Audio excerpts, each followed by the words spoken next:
বানাচ্ছি পাস্তা। তো ক্যাপসিকাম, পেঁয়াজ, আদা, রসুন আমি একটু সটে করে নিচ্ছি। হাফ চামচ নুন দিয়েছি। পাস্তা বয়েল করে রেখেছি। এবার দিয়ে দিলাম এখানে একটা ডিম। ডিমটা ভাজা ভাজা করে ভেজে পাস্তা বয়েলটা অ্যাড করে দেবো। টিফিন বানাতে বানাতেই ঠাম্মি আবার মাঝখানে দিয়ে গেল পোলাও, আলুর দম, পায়েস। এটা ঠাকুরের প্রসাদ। তো চলো আগে এই প্রসাদটা খাও, তারপরে তোমার টিফিন আসছে, আর পড়তেও থাকো, ঠিক আছে? ডিমটা ভাজা ভাজা হয়ে গেছে। এর মধ্যে আমি মিক্স করব বয়েল করা পাস্তা।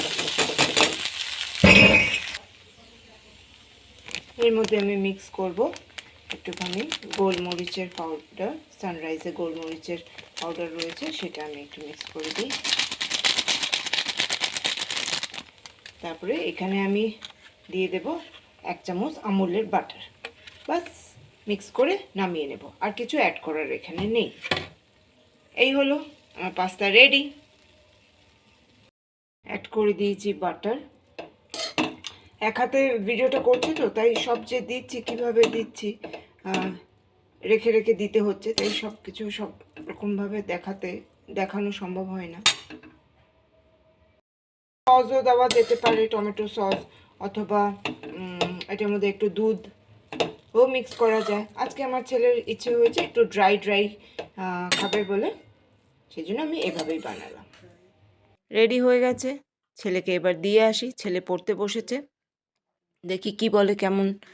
পছন্দ মতো খাবার পেলে সবাই খুশি হয়। আমার ছেলে ময়দাটা খাওয়া বারণ, তাই পাস্তা এরকম জিনিস আমি খুব কমই বানাই, অ্যাভয়েড করি। তো মাসে 2বারের মতো চেষ্টা করি এরকম ওর পছন্দ মতো জিনিস দেওয়া। দেখো পেয়ে দেখো কেমন ঘাড় নাচাচ্ছে বাচ্চাদের মতো। আর জিজ্ঞেস করলাম যখন কি কেমন হয়েছে খেয়ে বলো, খুব বলছে টেস্টি হয়েছে। তো ওরা খুশি হলে আমরাও খুশি, তাই না বলো বন্ধুরা?